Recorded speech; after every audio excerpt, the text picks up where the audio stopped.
8th। आज हम करेंगे हमारा chapter number 11, that is image, link and frame in HTML।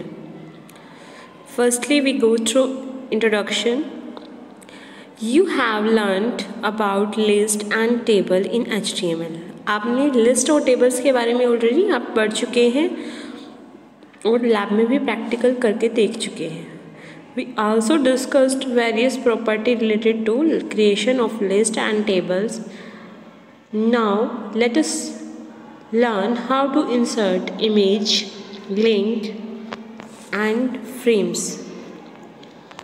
ठीक है, अब सबसे पहले आपका जो आता है वो है आपका image tag.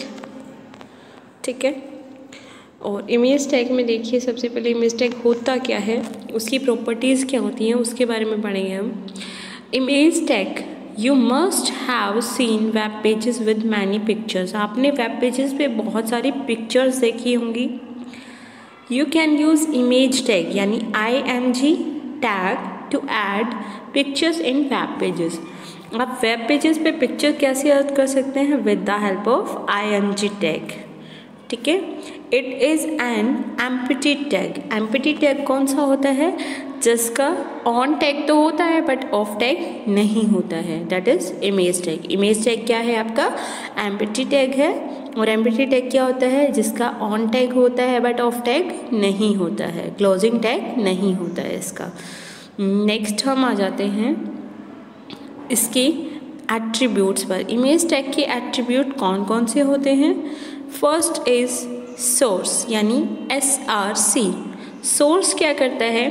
Specify the image file with complete path. SRC यानी सोर्स क्या करता है? आपको बताता है कि इमेज का जो कंप्लीट पाथ यानी इमेज आपकी कहाँ पर सेव है, किस नाम से सेव है, उसकी लोकेशन को जस्टिफाई करता है आपका SRC।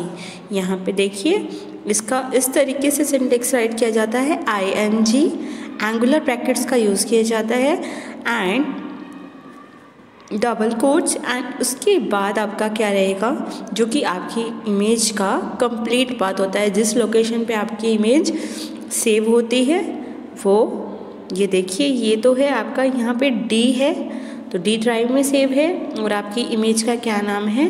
mercury.jpg। JPG की फाइल है वो। ठीक है, तो SRC क्या जस्टिफाई करता है? आपकी इमेज का कंप्लीट पाथ आपको बताता है कि किस लोकेशन पे आपकी इमेज सेव है। नेक्स्ट है आपका ALT।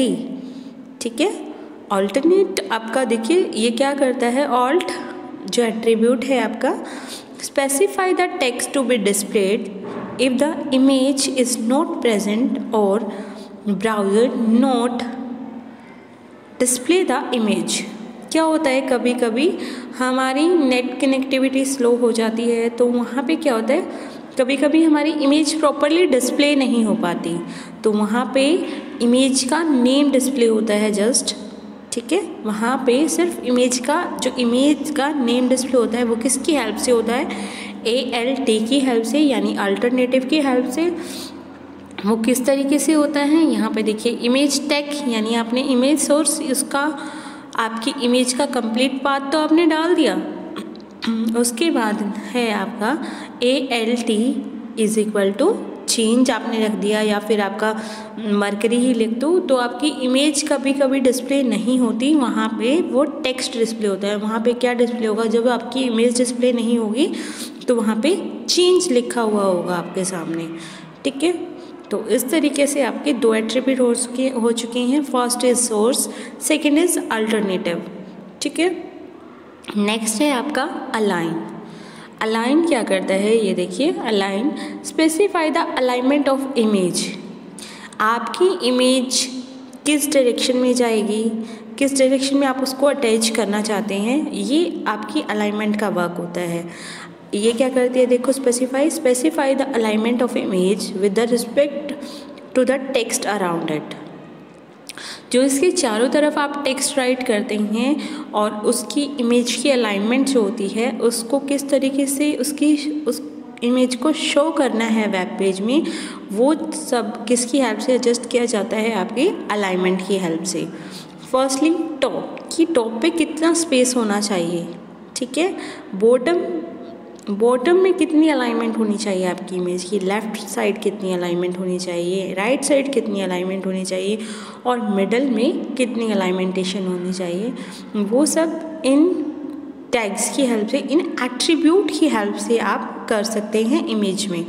फर्स्टली देखो, आपका सिंटेक्स ये सेम रहेगा, ठीक है। इमेज सोर्स, उसके बाद अलाइन, आपको ऑल्ट का यूज़ करना है ताकि आपका जो भी, अगर आपकी इमेज शो नहीं होती तो उसकी जगह आपका जो है टेक्स्ट आपको शो होता है। उसके बाद आपको इसकी अलाइनमेंट, कि आप कितना टॉप, बॉटम, लेफ़्ट, राइट, कहाँ पे इसको रखना चाहते हैं। आप टॉप में रखना चाहते हैं इमेज को, लेफ़्ट में रखना चाहते हैं, या फिर बॉटम में डायरेक्शन देना चाहते हैं, ठीक है। वो डायरेक्शंस आपको इनमें से कोई भी एक जो है चूज़ करनी होगी इसकी अलाइनमेंट के तौर पे, ठीक है। जैसे कि यहाँ पे अलाइनमेंट लेफ़्ट लिया हुआ है, तो आपकी इमेज कहाँ से शो होगी? आपकी लेफ़्ट साइड में शो होगी, ठीक है। नेक्स्ट है आपका हाइट। हाइट क्या करता है? हाइट क्या करता है आपका? हाइट करता है specify the height of image in percentage. जो हाइट है आपकी वो डिस्प्ले किस में होती है? परसेंटेज में डिस्प्ले होती है, और ये आपकी इमेज की हाइट बताता है कि आपकी इमेज कितनी बड़ी जो आपको शो होगी। तो यहाँ पे भी देखो सेम है, इमेज सोर्स टैग का यूज़ किया गया है, और ऑल्ट, उसके बाद क्या है आपका अलाइनमेंट आप जस्टिफाई करोगे, एंड उसके बाद आप उसकी हाइट, कि कितनी हाइट पर आपको जो है वो शो होनी चाहिए, और आपकी हाइट किस में होगी? परसेंटेज में। यहाँ पे देखो जिस तरीके से यहाँ है, तो ठीक है। आपने अभी क्या पढ़े? एट्रीब्यूट्स पढ़े इसके, ठीक है। हमारे कितने एट्रीब्यूट थे इमेज के? 4 एट्रीब्यूट थे, source, alt, align and height, ठीक है। नेक्स्ट उसके बाद है विड्थ, ठीक है। विड्थ पे आते हैं,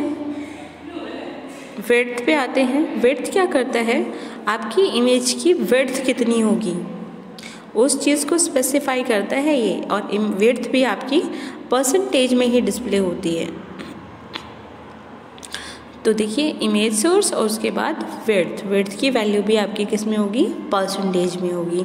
last note the list, that is border, कि आपकी जो इमेज है उसकी थिकनेस, उसके बॉर्डर की थिकनेस कितनी होनी चाहिए, उस चीज़ को स्पेसिफाई करता है कौन? आपका बॉर्डर।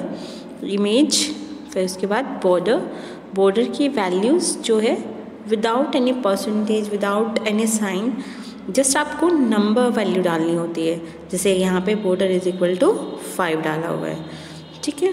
इन सब एट्रीब्यूट की हेल्प से आप कोई भी इमेज जो है वो इंसर्ट कर सकते हैं।